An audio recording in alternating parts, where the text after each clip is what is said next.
그럴 경우는 없겠지만은 여러분들이 5명 우리가 손을 잡아주지 않습니까? 누군가에게는 그것이 첫 터치이기도 합니다.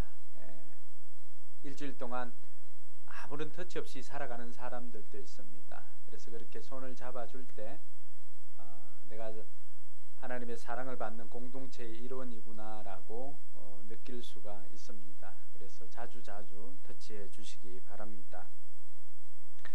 오늘 설교를 준비하면서 제목을 무엇으로 할까 고민을 많이 했습니다. 제가 설교를 준비하면서 제일 많이 고민하는 것은 서론입니다. 서론에 대해서 고민을 제일 많이 하고 그리고 서론이 한 10 정도의 고민을 한다면 한 9나 8 정도의 고민을 하는 것이 있습니다. 그게 바로 설교 제목입니다. 제목을 어떻게 정하는가에 따라서 여러분들이 카페나 이렇게 보면은 글들이 있고 또 아니면은 그 인터넷 검색 사이트나 이렇게 보면 타이틀이 있지 않습니까? 그 타이틀이 어떤가에 따라서 클릭하거나 검색하는 빈도수가 달라지기도 합니다. 또 이 제목을 보면서 오늘은 어떤 말을 할까라고 하는 기대감을 가질 수가 있고 전혀 우리의 생각을 깨뜨려버리고 처음 듣는 것처럼 신선하게 느껴지기도 하기 때문에 제목에 대한 염려나 걱정을 또 고민을 많이 합니다. 그 다음으로 고민을 하는 것은 적용입니다. 적용. 이렇게 성경을 해석하고 또 여러분들 설교를 듣고 난 다음에 집으로 돌아갈 때 가지고 갈 것은 하나가 있어야 되지 않겠습니까? 그냥 왔다가 그저 가는 것이 아니라 예배 자리 나왔다가 집으로 돌아갈 때는 가지고 가는 무엇인가가 있어야 됩니다. 그래서 적용은 대부분 제가 한 2가지나 3가지 정도 이렇게 제시를 합니다.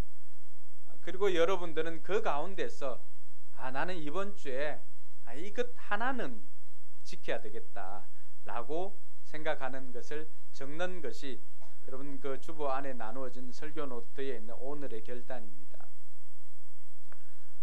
설교 노트 안 받으신 분들이 있죠?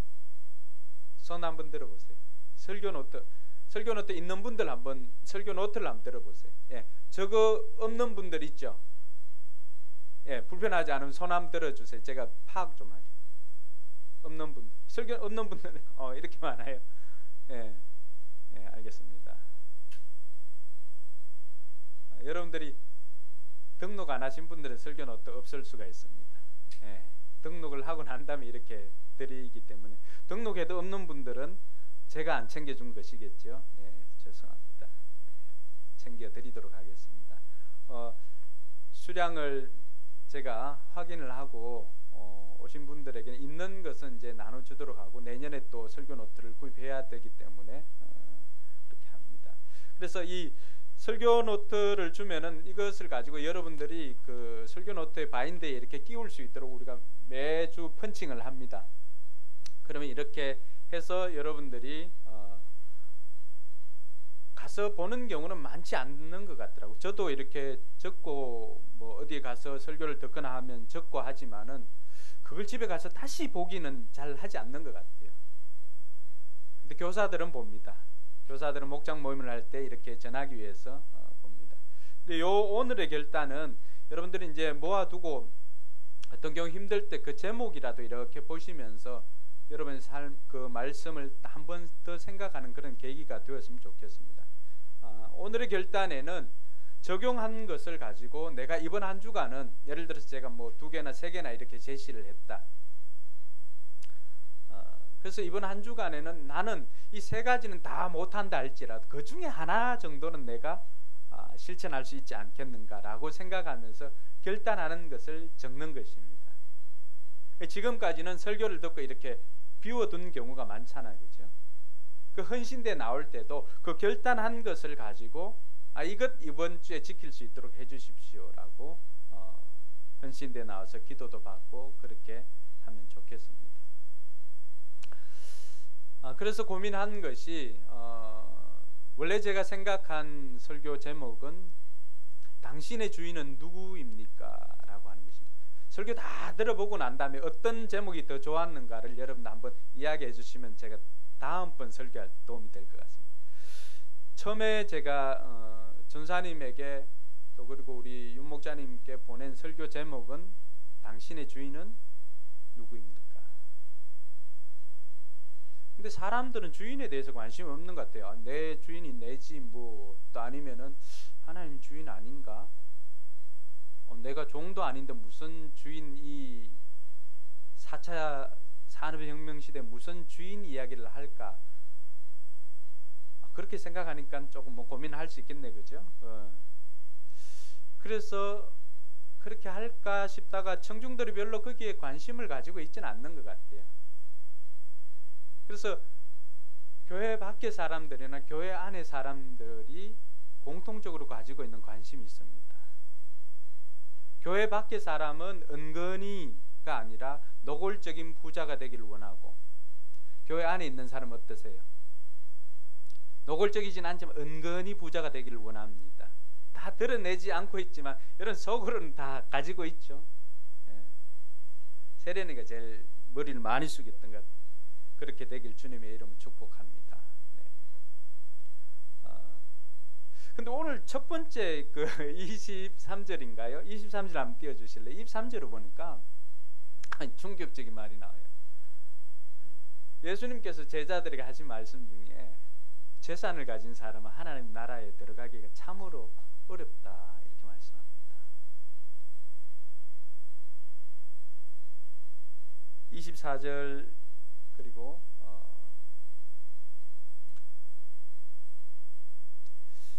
여러분들도 그 말씀을 듣고 놀랐겠지만 제자들도 엄청 놀랐습니다. 그럼 하나님 나라에 누가 들어가? 이 사람이 안 들어가면 누가 들어가?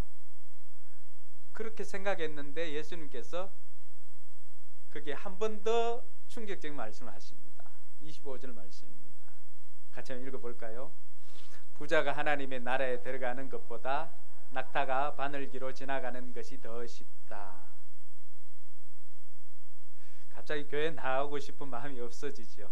부자가 되고 싶은 여러분.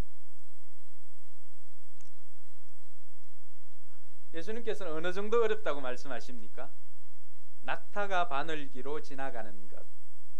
뭐 어떤 학자들은 이 낙타라고 하는 이 발음과 실이라고 하는 바늘, 실이라고 하는 그 단어가 언어 유희를 할 정도로 그 단어가 원어가 비슷합니다. 그러니까 실도 바늘에 끼기가 쉽지는 않죠. 그런데 어떻게 하면 끼울 수 있죠? 침발음이 이렇게 끼울 수가 있죠. 네, 해본 사람 많네.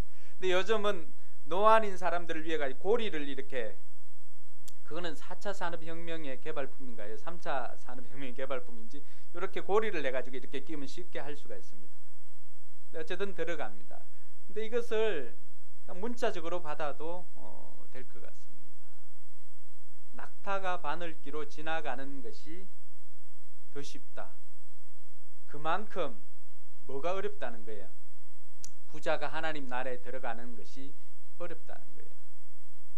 그 순간에 이제 제게 고민이 생긴 것입니다. 내가 담당하고 있는 성도들은 다 부자가 되고 싶어 하는 사람들인데, 그럼 이 사람들을 하나님 나라에 들어가게 하기 위해서는 하나님 나라에 들어갈 수 없는 것보다 하나님 나라에 들어가게 해주는 것이 제가 할 일이라고 생각한 것입니다. 그래서 제목을 뭘로 잡았을까요? 제목 같이 한번 읽어봅니다. 네.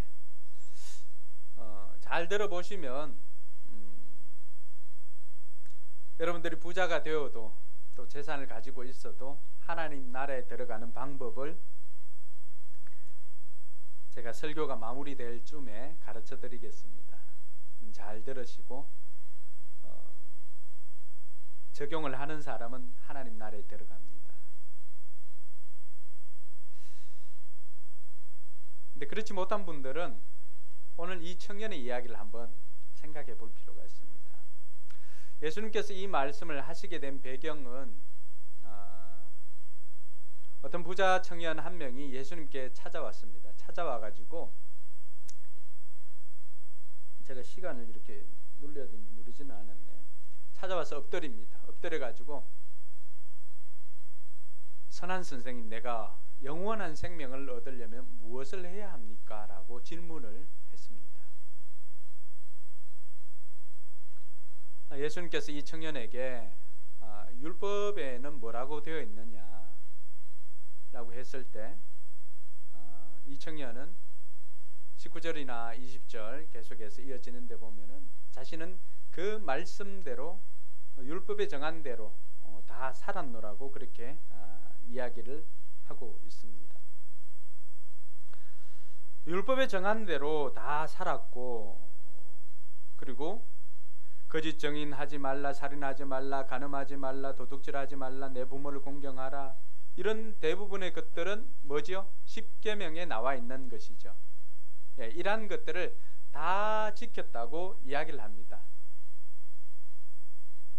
그러자 예수님께서는 그 청년을 보면서 이 청년이 어릴 때부터 이것을 지켜왔노라고 이야기를 했습니다. 그냥 두셔도 될 것 같아요.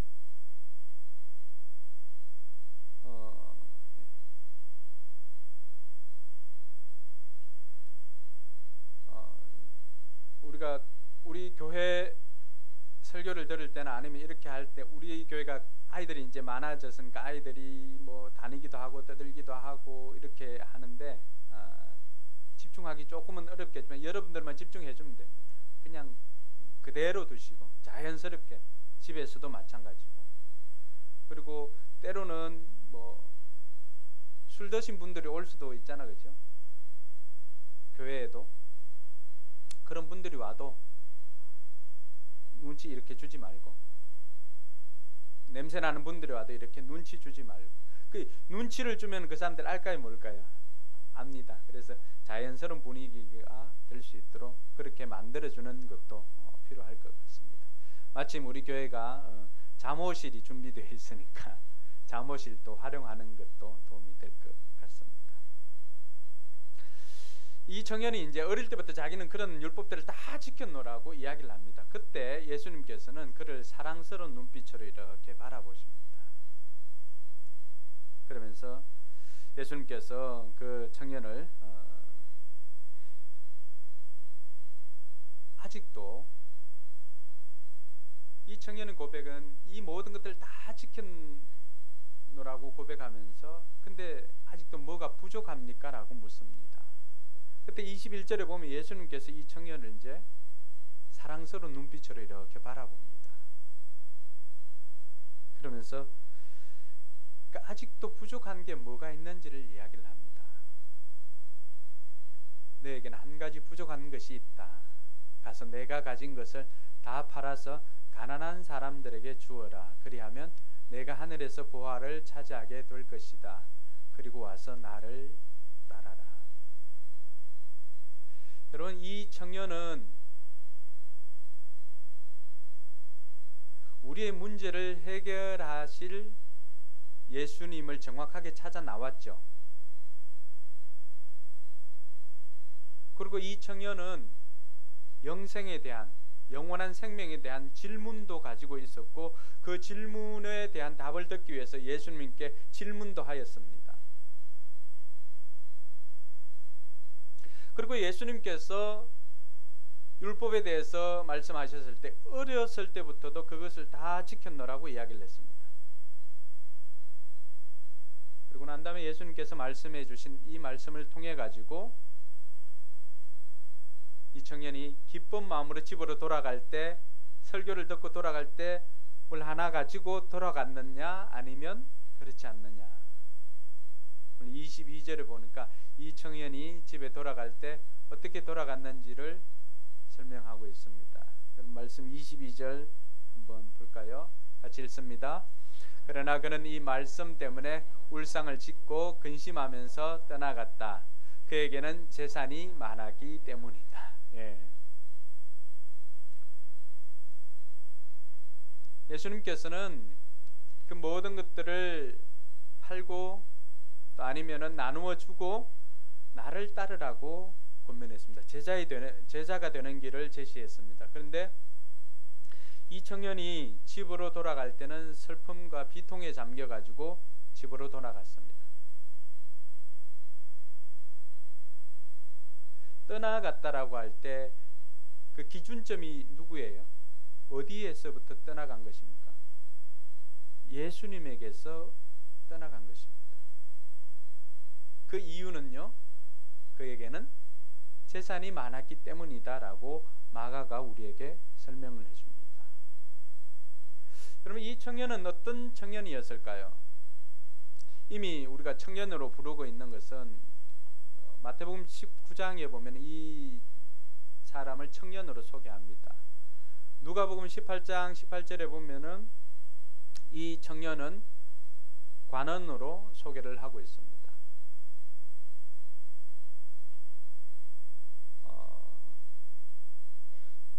뿐만 아니라 오늘 우리가 읽었던 말씀 20절에 보면 이 모든 것들을 다 지키고 도덕성도 뛰어났다라고 이야기를 합니다. 예. 어떤 것 하나 부족함이 없는 것입니다. 자, 젊음이 있죠. 좋은 직장을 가졌죠. 그리고 뭐도 많아요? 돈도 많죠. 이 정도가 되면 얼굴은 어느 정도라고 생각하십니까? 뭐 얼굴도 아닐 수도 있겠지만 전 최소한 저 정도는 되지 않을까 이런 생각을 해봅니다. 자, 이렇게 모든 것을 갖춘 이 청년, 무엇 하나 부족할 것 없고 마음만 먹으면 다 가질 수 있는 이 청년, 이 청년이 모든 것을 다 가졌지만 한 가지 가질 수 없는 것이 있었습니다. 자기가 가지고 있는 것으로. 그게 뭐였죠? 영원한 생명입니다. 영생입니다. 다른 말로 표현하면 구원이라고 표현할 수도 있습니다. 우리는 이 청년이 가지고 있는 것을 얻으려고 정말로 많은 노력들을 하지요. 직장에서도 얼마나 전쟁처럼 일하고 있습니까? 전쟁이죠, 전쟁. 그리고 취업을 하기 위해서 얼마나 많은 청년들이나 또 장년들이 애를 쓰고 있습니다. 근데 이 청년은 그 모든 것들을 다 가지고 있어요. 우리가 봤을 때는 또 교회 밖에 사람들이 봤을 때도 정말로 부러움의 대상이에요. 그렇지만 이 청년이 모든 것을 가지고 있어도 가질 수 없는 그 한 가지, 그것 때문에 예수님 앞에 나왔지만 우리는 그것을 가지고 있다는 사실입니다. 할렐루야. 그게 뭐예요? 이 영원한 생명입니다. 근데 이 청년은 오해하고 있는 두 가지가 있었습니다. 우선 이 청년이 영생을 얻는 데 있어서 오해하고 있는 두 가지가 있었는데, 혹시 여러분들은 그런 오해가 없는지 한번 들어보시기 바랍니다. 이 친구가 오해하고 있었던 한 가지는 예수님을 선하신 선생님으로 알았다는 것입니다. 자, 예수님을 선한 선생님으로 아는 정도는 교회 밖에 있는 사람들이 누구나 다 하는 것이죠. 근데 영원한 생명을 가지고 있는 여러분들은 예수님을 누구라고 생각하십니까? 예수님은 여러분들 누구예요? 아니, 큰 소리로 이야기해 보세요. 누구예요? 지목할까요? 예, 아는 사모님. 주인이랍니다. 예수님은 나의 주인이십니다. 예수님은 나의 주님이십니다. 이 주님이라고 할 때 그 주인 주자예요. 영어로는 Lord라고 할 때 그 Lord가 바로 주인이라고 하는 뜻입니다. 좀 우리가 쉽게 알아들을 수 있는 시장 용어로는 보스입니다. 보스. 예수님은 나의 주인님이십니다. 한 걸음 더 나아간 고백이 있다면 예수님은 나의 왕이십니다. 이런 고백도 할 수가 있습니다. 근데 오늘 이 부자 청년이 예수님 앞에 나왔을 때 이 친구가 가지고 있었던 오해 중에 하나는 예수님을 그냥 일반 랍비 정도의 수준으로, 선한 선생님, 이 선생님 랍비 아닙니까? 그 랍비 정도의 수준으로, 그 랍비 정도의 수준 같으면은 우리가 생각하고 있는 소크라테스나 공자나 또 스카몬이나 이런 정도로 생각하고 있었던 것이죠. 영생은 거기서 오는 것이 아닙니다. 영생은 예수님을 윤리 선생으로 받아들이는 것으로 영생을 얻을 수가 없습니다. 영생은 여러분들이 고백했던 것처럼 예수님은 나의 주인님이십니다 라고 고백할 때 우리가 영생을 얻게 되는 것입니다. 할렐루야. 또 하나 이 친구가 가졌던 오해가 있었습니다. 어떤 오해를 했죠? 내가 영원한 생명을 얻으려면 무엇을 해야 합니까? 이것은 교회 밖에 있는 사람들이 누구나 생각하는 것입니다. 저도 교회 밖에 오랜 세월을 보냈지 않습니까? 저는 뭐 집사람 만나서 대학 다닐 때 교회를 다녔기 때문에 교회 밖에 있을 때 어떻게 하면은 내가 좋은 곳에 갈까? 극락 갈까? 또 아니면 뭐예요? 뭐 천당도 있었겠죠. 이런 좋은 곳, 그러니까 막연히 생각하는 좋은 곳으로 가는 것은 내가 무엇을 해야만 갈 수 있는 것이라 생각했습니다. 근데 제가 교회 안으로 들어와 보니까요, 교회 안에 있는 사람들도 동일한 고민을 하더라고요. 내가 뭘 해야 천국 갈 수 있다라고 생각하더라고요. 그래서 제가 만나는 사람들, 교회 안에 있는 사람들을 만나서 물어봤습니다. 교회를 하면서도 물어봤고 다른 교회 사역할 때도 물어봤겠죠. 천국 갈 수 있습니까? 근데 대부분의 사람들이 그런 질문을 하니까, 교회 안에 있는 사람들입니다. 머리에 뭐 이가 있는 것도 아닌데 머리를 이렇게 끌더라고요. 가긴 가야 되는데 확신이 없는 거예요. 제가 삶 공부를 가르쳐 보면서 알았던 것이 바로 그것입니다. 교회 안에 있는 사람들도 많은 사람들이 천국을, 하나님 나라를 내가 이 땅에서 뭘 해야 갈 수 있는 곳으로 알고 있더라고 하는 것이죠. 그래서 물어보면 확신이 없는 거예요. 왜냐하면은 나는 교회를 다니고 있기는 하지만은 내가 정한 수준에 보니까 내가 교회는 다니고 있지만 명목상 성도라고 하지만 교회 바깥에 가서 생활하는 거 보니까 내가 생각해도 좀 천국 가기는 좀 전문 용어로 쪽팔린다 이런 생각이 드는 거예요. 여러분은 어떠세요? 하나님 지금 부르면 쪽팔리지 않고 이렇게 너무 비속어인가요? 쪽팔리는 게 부끄럽지 않게 이렇게 갈 수가 있나요? 그러면서 제가 생각했던 것이 집에 대해서 생각을 해보았습니다. 정빈이나 뭐 재영이나 뭐 윤우 뭐 이 아이들이 있지 않습니까? 그리고 우리 아이들도 있습니다. 우리 아이들이 어릴 때는 뭐 축구도 좋아하고 뭐 이렇게 많이 했습니다. 바깥에서 막 뛰놀다가 온통 흙이 묻어 있고 이렇게 하는데 신발 저 바켓부터 이렇게 벗고 이렇게 쫓아 들어옵니다. 그때 제가 막아서고 잠시 검문이 있겠습니다. 우리 집에 들어와야 할 이유를 대십시오. 아니면 증거를 대십시오. 이렇게 합니까? 제가 그 순간 예를 들어서 그렇게 했다고 한번 쳐봅시다. 그럼 우리 아이들은 어떻게 했을까요? 아빠 오늘 왜 그래 이상해? 뭐 이렇게 표현을 하지 않았을까요? 우리가 집에 갈 수 있는 것, 우리가 집에 들어가는 것, 아이들이 놀다가 때 묻어 있어도 집으로 들어가는 것은 아이들이 깨끗해서 여러분의 집으로 들어가는 것이 아니지요. 제가 다른 집은 몰라서 묻습니다. 아니지요. 아이들이 여러분의 집으로 들어가는 것은 무엇 때문에 들어갈 수 있습니까? 자녀이기 때문에 아버지 집에 들어갈 수가 있습니다. 우리가 하나님 나라에, 하나님의 집, 천국 들어갈 수 있는 것은 내가 이 땅에서 정말로 깨끗해서 죄 안 짓고 살아서 들어갈 수 있는 곳이 아니에요. 그럼 이 땅에서 들어갈 수 있는 사람은 없습니다. 나는 죄 안 지었는데, 물론 사회법은 안 지었을 수도 있겠지만 도덕법을 제시하면 누구나 예외 없이 걸릴 수가 있습니다. 단순히 효 하나만이라도 이야기해 볼까요? 여러분 얼마나 부모님께 잘하고 있습니까? 부모님 생각하면 여러분 다 했다고 이야기할 만한 사람이 과연 누가 있겠습니까? 찔리지 않은 자식들이 누가 있겠습니까? 거기서 한 걸음 더 나아가서 하나님 나라의 법에 대해서 이야기를 해볼까요? 우리는 행동으로 한 것만 죄지만 예수님께서 가르쳐 주신 법은 뭐예요? 생각만 해도 죄다. 아이고 목사님 저도 하루에도 몇 명 죽이는데요. 미웠어?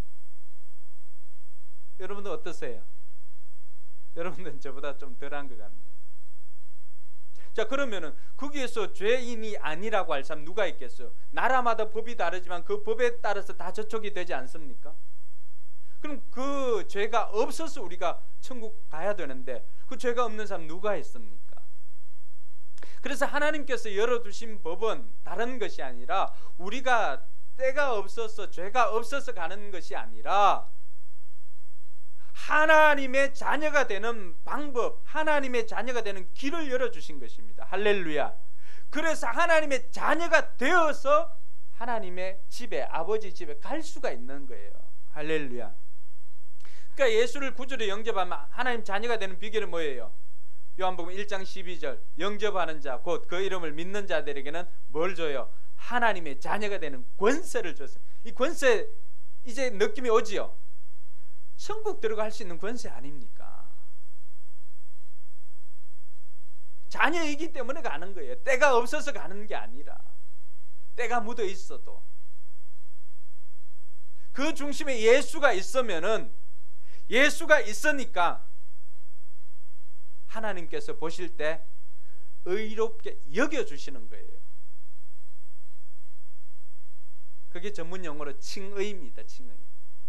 의롭게 여겨주신 거예요. 내가 의로워서 의롭다고 한 게 아니라 이 법정 용어지요. 의롭게 여겨주노라 하고 친 거예요. 그래서 죄가 없는 거예요. 그런데 이 부자 청년은 뭘 합니까? 무엇을 해야 내가 영생을 얻고 무엇을 해야 하나님 나라에 들어갈 수 있습니까? 라고 하는 그 오해를 가지고 나아가니까 무엇을 해야 갈 수 있는 곳이 아닌 것을 예수님께서 이야기를 해줍니다. 그래서 율법에 대해서 물어보았던 것입니다. 그 이 두 가지가 이 청년에게는 고민이었어요. 그래 예수님께서 말씀해 주셨죠.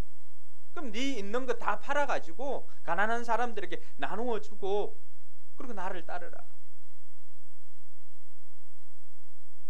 재산 좀 있는 분들 불안해하지 마십시오. 제가 여러분 재산 노리는 거 아니에요. 다 바치라고 하는 거 아니에요. 이단들이 하는 거예요. 여기서 제가 고민했던 설교 제목이 나옵니다. 예수님께서 오늘 이 사람에게 그 있는 것을 다 팔아서 나누어 주고 오라고 했을 때 이 청년은 22절을 보니까 재산 때문에 고민하며 돌아갔다고 했잖아요. 예수님께서 그에게 해주고 싶었던 것은 지금 현재 주인이 누구인가를 보고 주인을 바꾸라고 하는 이야기예요. 우리도 과거에는 다 누구였어요? 과거에는 죄의 종노릇 하고 그 죄의 종노릇 한다라고 하는 것은 죄를 관장하고 있는 그 사단의 종노릇을 하고 있는 사단의 종이었죠. 그런데 하나님께서는 우리가 예수를 구주로 영접하는 순간 하나님의 나라로 아들의 나라로 우리를 옮겨주셨습니다. 이 옮겨갔다라고 하는 것은 내 마음에 뭐가 바뀌었다는 거예요? 주인이 바뀌었다는 거예요. 과거에는 내 마음대로 내 욕심대로 내 원하는 대로 했다면은 주인이 바뀌었으니까 이제는 어떻습니까? 마음의 양심이 과거에는 양심이 움직였다면 이제는 뭐가 움직여요? 내 안에 계시는 예수를 영접했을 때 들어왔던 영이신 신이신 성령님께서 움직이십니다. 그래서 우리에게 뭘 줘요? 감동을 주죠. 은혜를 주죠. 내 마음대로 살았다면 이제는 착하게 살고 싶은 마음이 드는 거예요.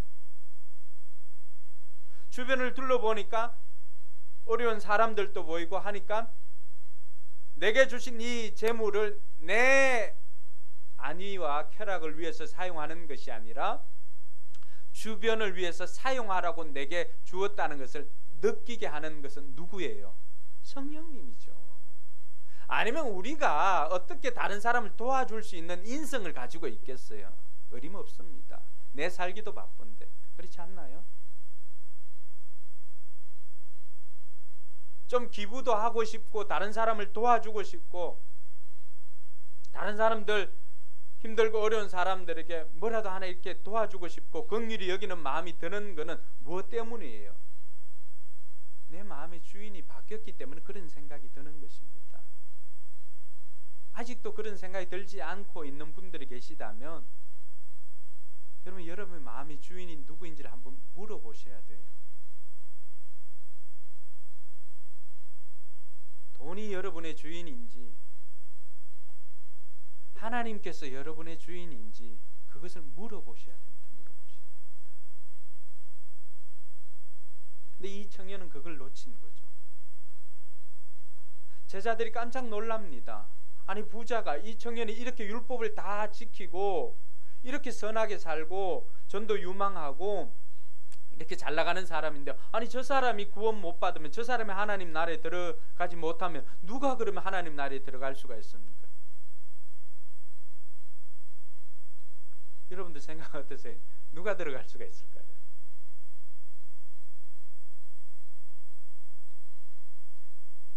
그때 예수님께서 말씀해 주십니다.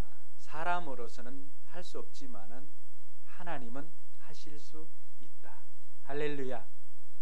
오늘 재산을 가지고 있거나 재산을 많이 가지기를 원하시는 분, 하나님과 더욱더 친해지시기 바랍니다. 사람은 못해도 하나님은 하실 수 있다고 가르쳐 주십니다. 그래서 예수님께서 가르쳐 주신 것이 있습니다.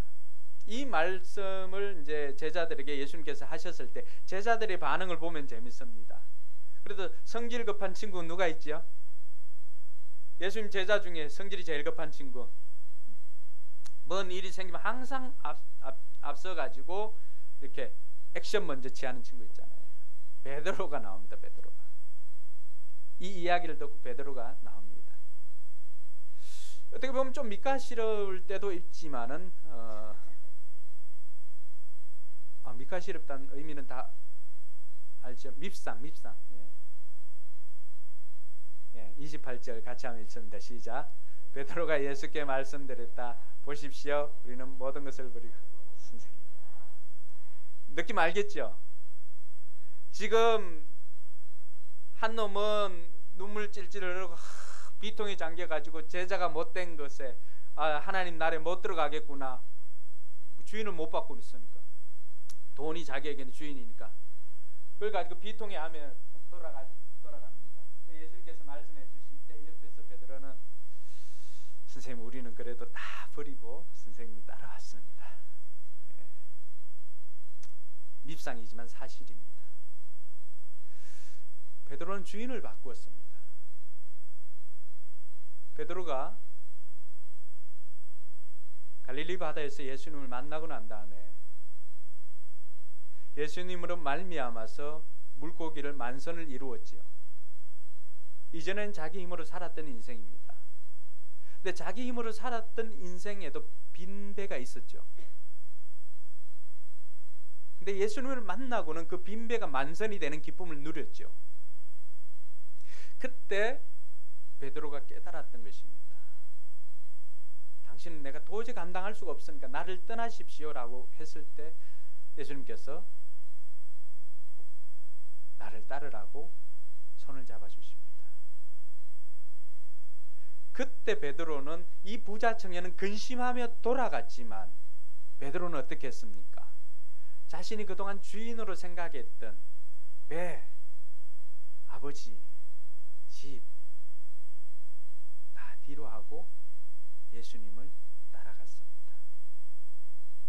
예수님을 주인으로 삼은 것입니다. 여러분, 이것이 우리가 생각할 때는 지금 내가 누리고 있는 이 모든 것, 가정, 행복, 돈, 뭐 직장 이거 다 버리고 신학교 가고 목사가 되라고 하는 권면이 아니라고 하는 정도는 이해하시겠죠? 알아듣겠지요? 그 말이 아니잖아요. 주인을 바꾸라는 이야기입니다. 주인을.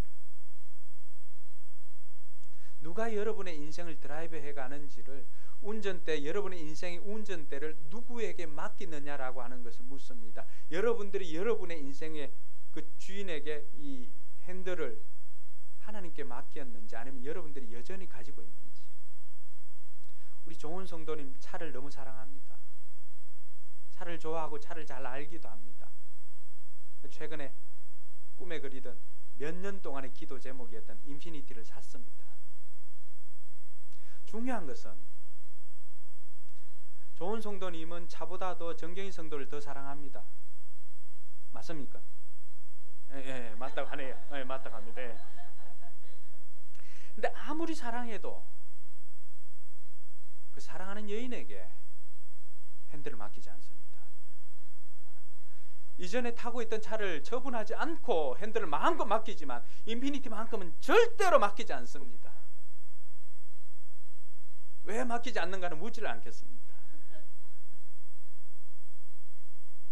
우리 인생에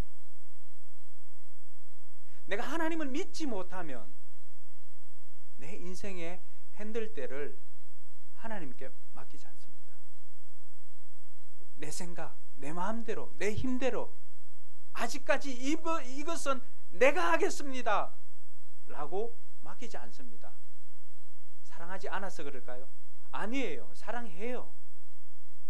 여러분들이 하나님을 사랑하지 않아서 하나님께 여러분의 인생을 맡기는 것 아닙니다. 하나님을 아직도 덜 믿기 때문에 그렇습니다. 믿음이 작기 때문에 그렇습니다. 베드로는 그 순간에 예수님을 딱 만나보니까, 인격적으로 만나보니까 이분이 내게 베풀어 주신, 자기에게 베풀어 주신 일을 보니까 이분에게는 내가 올인해도 되겠다라고 확신한 거죠. 그래서 배, 아버지, 자기가 이때까지 삶의 주인으로 삼았던 것들을 과감하게 내려놓고 예수님을 따랐습니다. 그게 제자와 이 베드로의 차이입니다. 여러분들은 어느 쪽에 있습니까? 여러분은 모든 인생을 아직 하나님께 맡기기에는 하나님이 좀 못 믿으신 분들도 있겠죠. 그러나 지금까지 여러분들의 인생에 하나님께서 기도 응답을 해주었던 것들 한번 곰곰이 생각해 보시기 바랍니다. 그것을 생각하면은 그때 내게 생기는 것이 믿음입니다. 아, 이분 믿을만 하구나. 이분 신실하신 분이구나. 내 인생의 핸들을 맡겨도 되겠구나 라고 생각하고 주인을 바꾸게 됩니다. 그것이 결코 손해가 아니라고 하는 것을 예수님께서 우리에게 말씀해 주십니다. 그 길은, 예수님을 따르는 길은 그렇게 쉬운 길은 아닙니다. 고통이 따르고 어려움도 따릅니다. 나는 괜찮겠지? 아닙니다. 그 길을 가는 사람은 누구에게나 예외 없이 광야를 거치는 시간이 있습니다. 30절에 보니까 예수님께서 그런 사람들, 그 고민을 하는 사람들에게 이야기를 해줍니다. 같이 한번 읽겠습니다. 지금 이 세상에서는 박해도 받겠지만 집과 형제와 자매와 어머니와 자녀와 논밭을 100배나 받을 것이고 오는 세상에서는 영원한 생명을 받을 것이다. 아멘. 무엇을 하면 이렇게 될까요? 그게 오늘 부자가 하나님 나라에 들어가는 방법입니다. 29절 한번 볼까요? 같이 읽습니다. 예수께서 말씀하셨다. 내가 진정으로 너희에게 말한다. 나를 위하여 또 복음을 위하여 집이나 형제나 자매나 어머니나 아버지나 자녀나 논밭을 버린 사람. 이 버렸다라고 하는 것은 뭐 실제 그런 사람들도 있겠지만 이것은 논리적인 비약이기도 합니다. 뭐냐 그러면 내 인생에 그동안 이러한 것들을 다 주인으로 여겼던 사람, 나는 이것으로 사는 사람이 아니라 나는 예수님으로 사는 사람입니다. 예수님 나의 선한 선생이 아니라 주인님이십니다. 고백하는 사람. 두 가지죠. 나를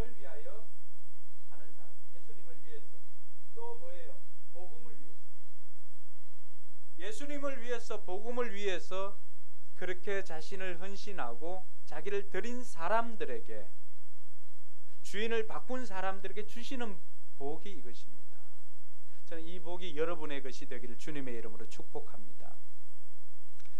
우리가 모든 것을 다 가지려고 우리는 애를 씁니다. 그러나 모든 것을 다 가졌던 사람의 행동을 통해서 저와 여러분들이 무엇을 택해야 될지 오늘 이 시간 결정할 수 있기를 바랍니다. 모든 것을 다 가졌던 사람, 하나를 가질 수가 없어서 나왔는데 이 모든 것을 포기하지 못해서 결국에는 더 귀한 것을 얻지를 못했습니다. 오늘 저와 여러분들은 더 귀한 것을 얻기 위해서 손에 잡은 것을 놓을 수 있는 지혜가 있기를 주님의 이름으로 축복합니다. 이게 역설입니다. 놓는 사람에게 주시는 것이 뭐예요? 놓았던 것을, 30절, 놓았던 것들을 다 채워주십니다. 몇 배나요? 몇 배나? 예. 예, 정빈이 어머님 손해 아닙니다. 결코 100배입니다. 그리고 더 중요한 것은 뭐예요? 부자 청년이 그렇게 가지고 싶어 했던 것 뭐예요? 이것까지 맞습니다. 예수님을 위해서, 복음을 위해서 헌신하며 살아가는 사람들에게 이 복이 있습니다. 설교 다 들었습니다. 제목이 어떤 게 나은 것 같아요? 당신의 주인은 누구십니까? 부자가 천국으로 들어가는 방법. 부자들은 오늘 천국 들어가는 방법 들었어요? 예. 못 들었어요? 금방 지나갔어요? 구체적으로 이야기해 주지 않았나요? 예, 재물을 여러분을 위해서 쓰지 말고 하나님 나라를 위해서 사용하면은 하나님께서 사용한 것에 그 이상의 100배로 채워주시고 이것도 없고 저것도 얻는 복이 있다는 것입니다. 자, 1번 당신의 주인은 누구입니까? 1번이고 2번 부자가 천국으로 들어가는 방법.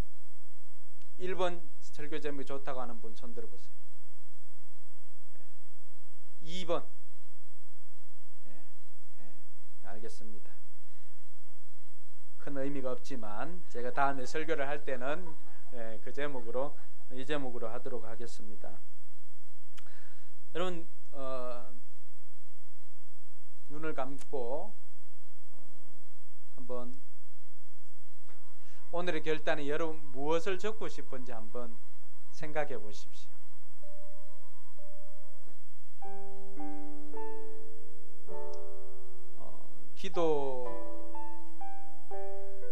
기도도 좋고 생각도 좋습니다.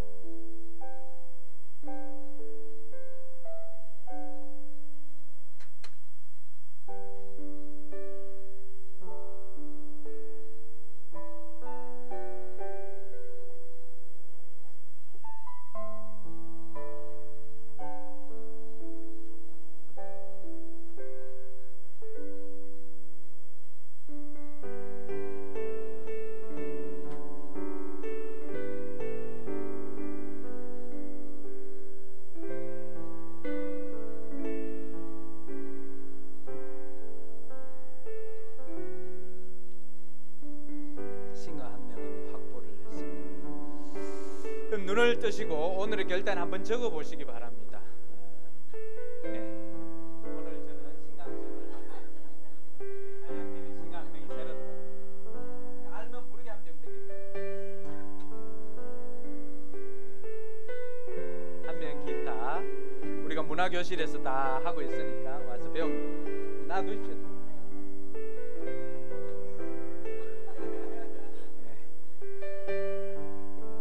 애들은 다른 사람이 울리는 게 아니라 엄마들이 다 울리는 거예요. 오늘의 결단 다 적으셨나요? 네. 한번 적어보시기 바랍니다. 적는 것만이 여러분 잊혀지지 않고 남습니다. 혹이라도 다음번에 여러분들이 그 노트를 볼 수 있다면 오늘 이 말씀을 듣고 여러분들이 어떤 결심을 했는지를 알게 되고, 그래 그렇게 살고 있다면 감사하지만 그렇게 살지 못하고 있다면 다시금 그것을 생각할 수 있는 계기가 되기 때문에 도움이 될 것입니다. 예, 적은 분들이 일어나서 우리 찬양하고 기도하도록 하겠습니다.